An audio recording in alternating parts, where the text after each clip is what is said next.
Many moons ago, I used to do office furniture installation and moves and stuff like that. It was a little thing that I decided that I'd dabble in. And I had a fairly big contract with one of Canada's largest telecommunications back then, and also a couple big gas companies where I handled all their office furniture installations and moves. And you know what? I'm going to tell you one thing. You guys knock the Makita quite a bit, but I'm actually really glad that at the time, the most popular drill was the little Makita 9.6 volt.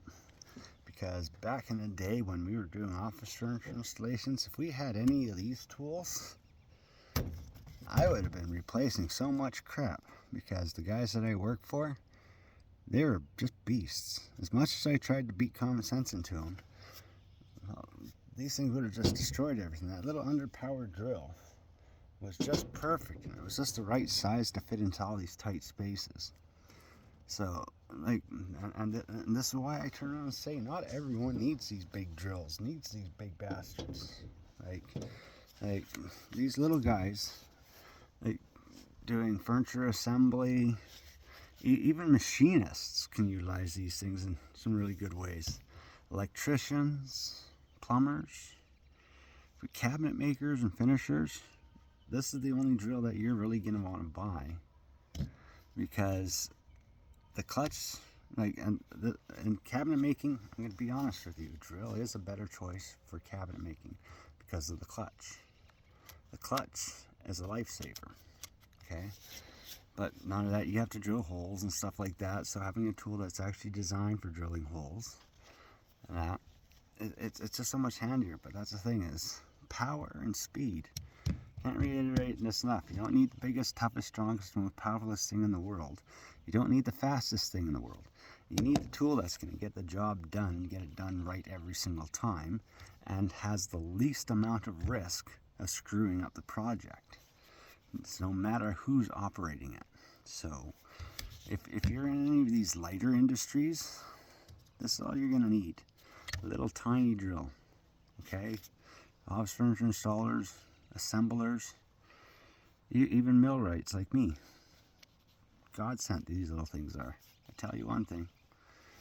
But yeah, you don't need the monsters. And this is why I'm glad back a long time ago, that underpowered, gutless 9.6 volt Makita was the most popular drill, because it was the right tool for that job. And even though Makita's got a bad rep at the time, that was a pretty dang good drill. And it saved a lot of time, a lot of money, and prevented a lot of mistakes and a lot of drills being over torqued, over tightened, driven through materials, and blowing stuff apart. So that's just a little bit of a story for you.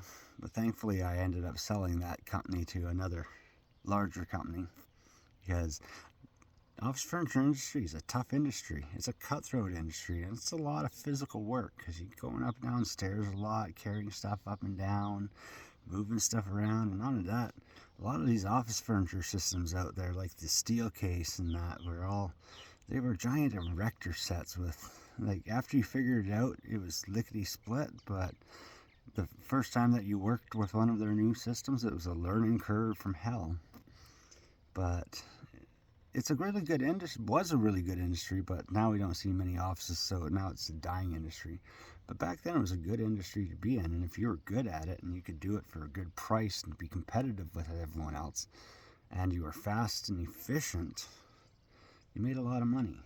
But it was a lot of work,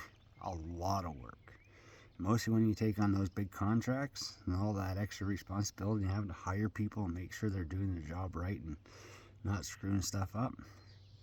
That's why after a while I just turn around and say, I'm just going to keep things small and simple, and I can make good money just small and simple. So not all the time. You don't need to make a multi-million-dollar company. You just need to make enough money to make yourself and your employees happy. And at the end of the day, everything's better.